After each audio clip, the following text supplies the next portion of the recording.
Hello everyone. In previous class, we were discussing about graphical representation of motion.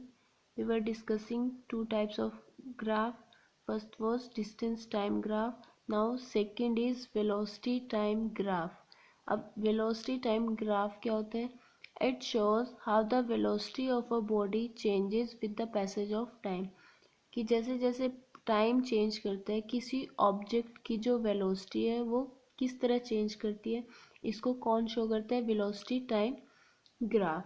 अब velocity जैसे हमने distance time graph में जो distance थी उसको वाई एक्सिस के अलोंग प्लॉट किया था और जो टाइम लिया था हमने वो एक्स एक्सिस के अलोंग लिया था. सेम इधर भी यही करना है कि जो वेलोसिटी होगी उसको हम कहाँ प्लॉट करते हैं? वाई एक्सिस के अलोंग, और जो टाइम होगा उसको हम एक्स एक्सिस के अलोंग प्लॉट करते हैं.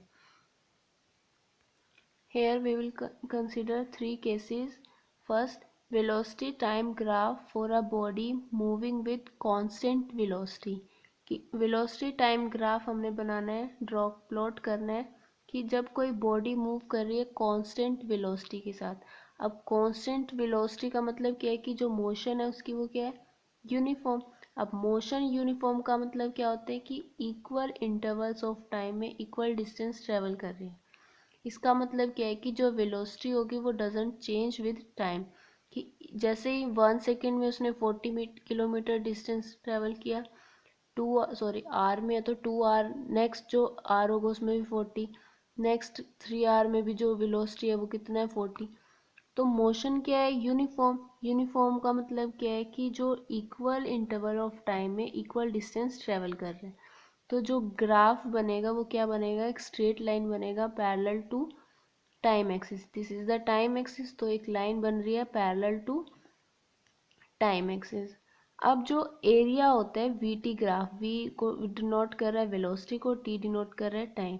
जो area under the V T graph होता है, अब मान लो this is the time t1 and this is the time t2, कि t1 से t2 टाइम तक जो ऑब्जेक्ट है, मान लो कोई कार मूव कर रही है जिसकी वेलोसिटी कितनी है? 40 किलोमीटर पर आवर.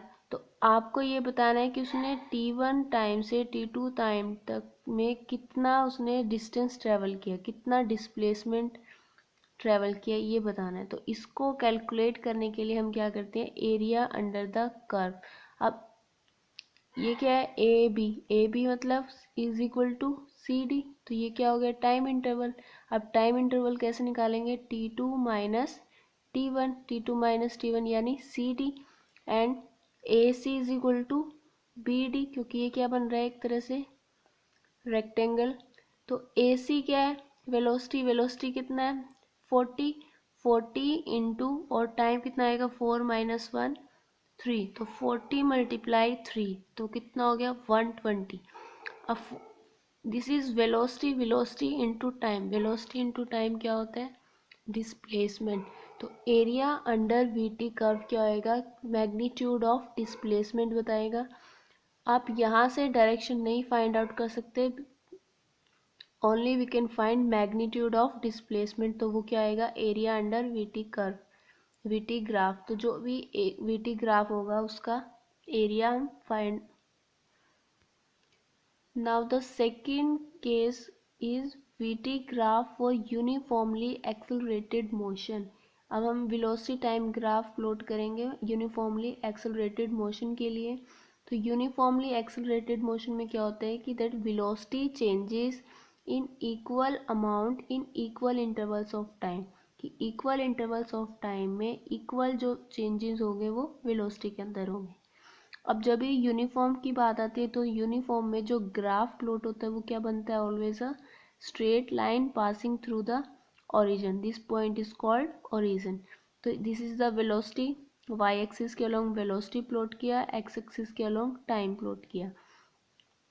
तो जैसे जैसे टाइम बढ़ रहा है वैसे वैसे वेलोसिटी भी बढ़ रही है. तो ये क्या हो गया? Uniformly accelerated motion. अब यहाँ से अगर आपको ये ग्राफ दिया हुआ है तो यहाँ से आपको कैलकुलेट करना है कि डिस्प्लेसमेंट कितनी है. कि ए पॉइंट से बी पॉइंट तक अगर कोई ऑब्जेक्ट मूव कर रहा है तो उसने कितना डिस्टेंस ट्रेवल किया वो आपको निकालना है. अब वेलोसिटी की बात कर रहे हैं तो हम डिस्प्लेसमेंट कैलकुलेट करते हैं। अब डिस्प्लेसमेंट में हम डिस्प्लेसमेंट क्या होता है, वेक्टर क्वांटिटी होता है जिसका मैग्नीट्यूड भी होता है, डायरेक्शन भी होता है। तो हम यहाँ से क्या कैलकुलेट कर रहे हैं, मैग्नीट्यूड। अब ए से बी तक जाने में जो ऑब्जेक्ट ने डिस्प्लेसमेंट ट्रेवल किया वो कैलकुलेट करना है। अब हमने ऊपर पढ़ा था जो एरिया अंडर वीटी कर्व होता है वो क्या बताता है, मैग्नीट्यूड ऑफ डिस्प्लेसमेंट। तो एरिया अंडर वीटी कर्व निकालना है तो ए से बी तक, तो ए से बी तक जो एरिया आ रहा है वो क्या आ रहा है, ये लाइन और ये लाइन, मतलब ये एरिया आ रहा है पूरा। तो यहाँ से हमने एक परपेंडिकुलर ड्रॉ किया, ऐसे ही यहाँ 20 पॉइंट से एक परपेंडिकुलर ड्रॉ किया। तो this point is C and this point is D.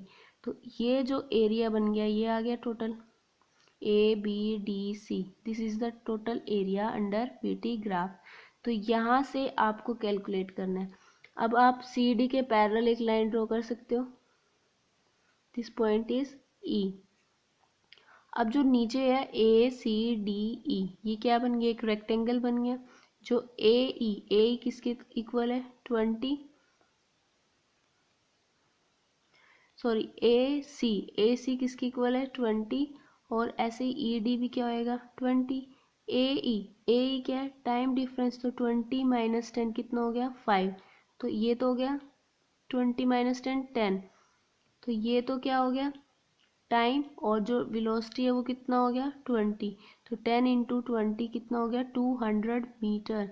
जो डिस्प्लेसमेंट होगा वो कितना होगा 200 मीटर। तो ऊपर जो ए बी ई ये क्या बन रही है, एक ट्रायंगल बन रही है। अब ट्रायंगल का एरिया क्या होता है, 1/2 बेस इंटू हाइट। अब यहाँ पे बेस क्या है, ए ई अपने कितना कैलकुलेट किया 10, और हाइट बी ई हाइट कितनी है 20 से लेके 40 तक। तो 40 माइनस 20 कितना हो गया 20। तो क्या आएगा 1/2 इंटू बेस कितना हो गया 10, और हाइट कितनी होगी 20। तो यहाँ से आप कैलकुलेट करोगे तो ये कितना आ गया 100, और यहाँ से कितना आया था 200। तो 100 प्लस 200 कितना हो गया 300 मीटर। तो जो डिस्प्लेसमेंट का मैग्नीट्यूड होगा वो कितना होगा 300 मीटर।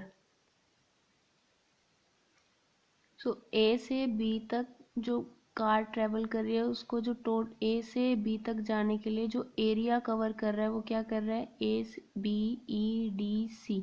तो ए बी के जो अंडर एरिया आ रहा है वो ये आ रहा है।